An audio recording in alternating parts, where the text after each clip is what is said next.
प्रभु यीशु ख्रीस्त में मेरे प्यारे भाई और बहनों, हर दिन जब हम बिना रुके पिता परमेश्वर के वचनों का अध्ययन करते हैं तो ये वचन एक स्वर के रूप में स्वर्ग की ओर उठता रहता है। वो ईश्वर के पास पहुंचता है और हमारे सारे निवेदनों को उनके पास पहुंचाता है। वचन ही वो ऐसा मार्ग है, एक ऐसा जरिया है जिससे हमारी प्रार्थनाएं ईश्वर की ओर उठती चली जाती है। इसीलिए हम दिन प्रतिदिन हमारे अंदर एक उत्तेजना होती है, एक अर्ज होती है कि हम ईश्वर के वचनों को सुने और उनका पालन अपने जीवन में करें, क्योंकि इस प्रकार हम ईश्वर की नजरों में प्रिय कहलाते हैं, सत्य प्रतिज्ञ कहलाते हैं। प्यारे भाई और बहनों, आज का वचन जो हम अध्ययन करने जा रहे हैं वो लिया गया है निर्गमन ग्रंथ से, अध्याय 3 पद संख्या 9 से 10। वह हमें यह दिखाता है कि जब इजराइल की जनता काफी विषम परिस्थितियों में थे, जब इजिप्शियंस के हाथों उन्हें कई पीड़ा सहनी पड़ रही थी, उन सारे समय में पिता परमेश्वर शांत नहीं बैठे। वो उन्हें देख रहे थे, वो भी दुखित हो रहे थे।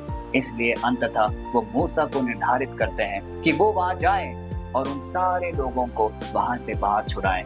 वो एक ऐसे व्यक्ति को चुनते हैं जिनमें खुद में वाक्य सामर्थ्य उतना नहीं था, बात करने की उतनी क्षमता नहीं थी, लेकिन इस ईश्वर मूसा को परिवर्तित करते हैं, उसको कई प्रकार के वरदान देते हैं और फिर उन्हें तैयार करते हैं कि वो उनके जनों को उस दास्ता से बाहर निकाले। ये है पिता परमेश्वर का पूरा प्लान और उसका सत्य प्रतिज्ञता हम सबके प्रति।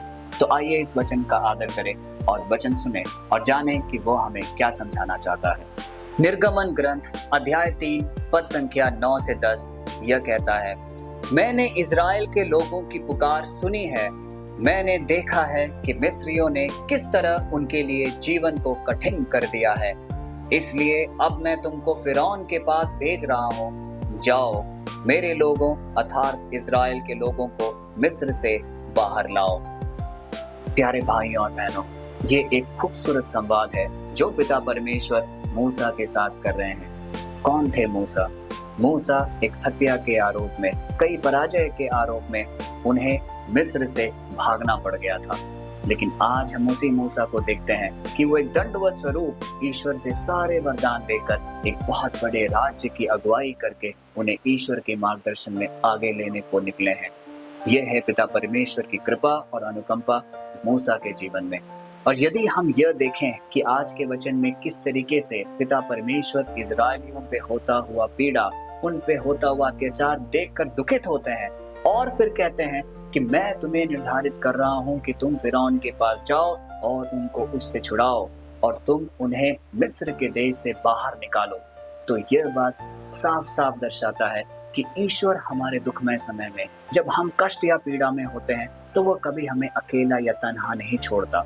हो सकता है कि हम अपने दुखमय सिचुएशंस में अपने आप को असहज महसूस करते हो, अकेला महसूस करते हो सकता है हमारी कई प्रार्थनाएं भी अनसुनी सी रह जाती हो, लेकिन ईश्वर हर समय हर पल वो हमें देखता और परखता है। वो सही समय का इंतजार करता है। हो सकता है एक चिन्ह के रूप में, एक प्रतीक के रूप में, एक मनुष्य के रूप में वो हमारे जीवन में जरूर दखल देता है और हमारी सारी परिस्थिति, सारी पीड़ाएं दूर हो जाती है। आज का वचन हमारा ध्यान एक और बात की ओर केंद्रित करता है कि ईश्वर हमेशा एक साधन, एक जरिया ढूंढता है जिससे कि वो हमारी प्रार्थना पूरी कर सके। ईश्वर एक सर्वव्यापी परमेश्वर है, वो स्वर्ग में स्थित है। उसका सिर्फ एक आदेश ही काफी है और हमारे जीवन में सब कुछ परिवर्तित हो जाएगा, हम चंगा हो जाएंगे। लेकिन वो ऐसा नहीं करता।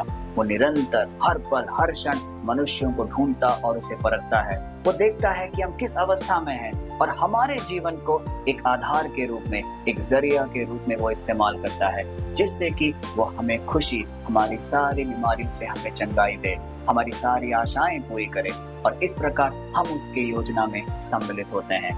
कुछ ऐसा ही आज मूसा की जिंदगी में भी हुआ।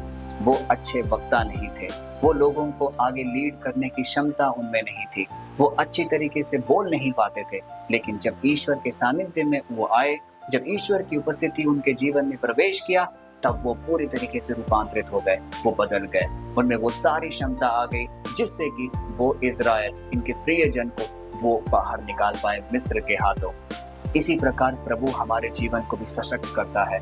हमें आज की परिस्थिति में ही जैसा हम हैं वैसा ही वो हमें परिवर्तित करता है। वो ये नहीं देखता कि हम ताकतवर हैं या नहीं, वो ये नहीं देखता कि हम सुंदर हैं कि नहीं, हम बलशाली हैं कि नहीं। हमारे कमजोरियों में ही, हमारी जब हम गिरे हुए सिचुएशन में अभी होंगे उसी अवस्था में ही वो हमें चुनता है और हमें तैयार करता है, जिससे कि हम उसके वचनों का पालन करें और उनके कार्य संपन्न कर पाएं। ये है पिता परमेश्वर की योजना हम सबके जीवन में। प्यारे भाइयों और बहनों, एक कहावत तो हमने सुनी होगी, जब भी ईश्वर देता है छप्पर फाड़ कर देता है। कुछ ऐसा ही हम आज के वचन में भी देखते हैं, क्योंकि मूसा एक तरीके से मिस्र से भागे हुए व्यक्ति थे। उनके ऊपर हत्याओं का आरोप था, उनके पास कोई भी कुशलता या क्षमता नहीं थी। लेकिन जब ईश्वर ने उनके जीवन में स्पर्श किया तो सबसे पहले उनका जो अतीत, जो कि बहुत पीड़ामय था, उसे पहले चंगाई प्रदान की और उसके बाद उनके जीवन में ऐसा परिवर्तन किया कि सारी उनकी अक्षमताएं क्षमताओं में बदल गई, उनकी सारी कमजोरी ताकत में बदल गई और इस प्रकार उनका जीवन पूरी तरीके से बदल गया। यह इस बात को दर्शाता है कि आज यदि हम कोई मतलब या कोई मनोरथ के लिए हम प्रार्थना कर रहे हैं, पिता परमेश्वर के सम्मुख आ रहे हैं, तो हमारे मतलब तो पूरे होंगे ही, लेकिन हमें और भी कुछ ऐसे वरदानें मिलेंगे जिसके बारे में हमें कभी भी हमने ना सोचा ना सुना होगा। और इस प्रकार यीशु ख्रिस्त हम सब के जीवन में एक बहुत बड़ा बदलाव लेके आता है। लेकिन यह सब चीजें पूरी होने के लिए हमें अपनी सत्य प्रतिज्ञता पिता परमेश्वर के प्रति निरंतर बनाए रखनी है। वो कैसे होगा? निरंतर प्रभु के चरणों में रहकर, उनके वचनों का अध्ययन करके, उनके साथ एक वार्तालाप करके, हम उनसे बातें करके ये हमें जानना है कि हे पिता परमेश्वर, आप मेरे जीवन में कौन सी योजना पूरी करनी चाहते हैं। और इस प्रकार हम उनके कार्यों में सम्मिलित रहेंगे और हम उनके प्रेरित कहलाएंगे। आज जब हमने इस शक्तिशाली वचन का अध्ययन किया है, तो हम सब जो भी इस प्रार्थना सभा में उपस्थित हैं, अपने हृदय में एक आशा रूपी वचन को बोए, उस वचन को हम सींचे पिता परमेश्वर के वचनों से, उनके नाम का अध्ययन करके, जिससे कि वो जब फल फूल कर एक बड़ा पेड़, एक बड़ा वृक्ष बन जाए, तब हम उसकी छांव में रहे, पिता परमेश्वर के सानिध्य में रहे। ये होनी चाहिए हमारी इच्छा अपने पिता परमेश्वर के प्रति। तो आइए इस छोटे से प्रार्थना में बढ़ने से पूर्व हम हर वो मतलब, हर वो मनोरथ को याद करें जो हमारे आस पड़ोस के, हमारे परिवारजनों ने, हमारे जान पहचान लोगों ने हमसे प्रार्थना के लिए निवेदन की है। हम अपनी प्रार्थनाओं को भी पिता परमेश्वर के सम्मुख में रख कर प्रार्थना करें कि वो उसमें दखल दे और उन सब मतलबों को पूरा करे। हे पिता परमेश्वर, तू हमारी प्रार्थनाओं को, हमारे निवेदनों को सदा सुनता और उसे पूरा करता है। आज जब हमने आपके वचन का अध्ययन किया है, तो हमें ये एक दृढ़ विश्वास मिला है कि हमारी जो भी पीड़ा में सिचुएशन आज है, जिस भी परेशानी में हम आज हैं, आप उसे देख रहे हैं और निश्चय ही आप एक प्रतीक के रूप में, एक चिन्ह के रूप में हमारे जीवन को परिवर्तित कर देंगे, जिससे कि हमारे पास आपकी कृपा और आपका सानिध्य हमेशा बना रहेगा। हमारे दिल में भी कई ऐसी इच्छाएं हैं जो अब तक पूरा नहीं हुई हैं, कई ऐसे मनोरथ हैं जो आपकी कृपा के लिए तरस रहे हैं। उन सबको आप देखिए और उसे पूरा करिए। हर वो व्यक्ति जो इस प्रार्थना सभा में उपस्थित है, अभी इसी समय आपसे प्रार्थना कर रहा है, उन सब के हृदयों को टटोल, उन सब की मन में पड़ी हुई इच्छाओं को देख और उसे पूर्णता तक पहुंचा। हे पिता परमेश्वर, हम अपने माता पिताओं के लिए भी प्रार्थना करते हैं। किसी भी बीमारी से अगर वो ग्रसित है, उन्हें चंगाई प्रदान कर। हमारे आस पड़ोस में हर उस व्यक्ति के जीवन को स्पर्श कर जिन्हें आपकी सख्त आवश्यकता है। हे पिता परमेश्वर, ये सारी प्रार्थनाएं, ये सारे निवेदन हम आपके शक्तिशाली चरणों में रखकर प्रार्थना करते हैं। हमारी प्रार्थना सुनिए।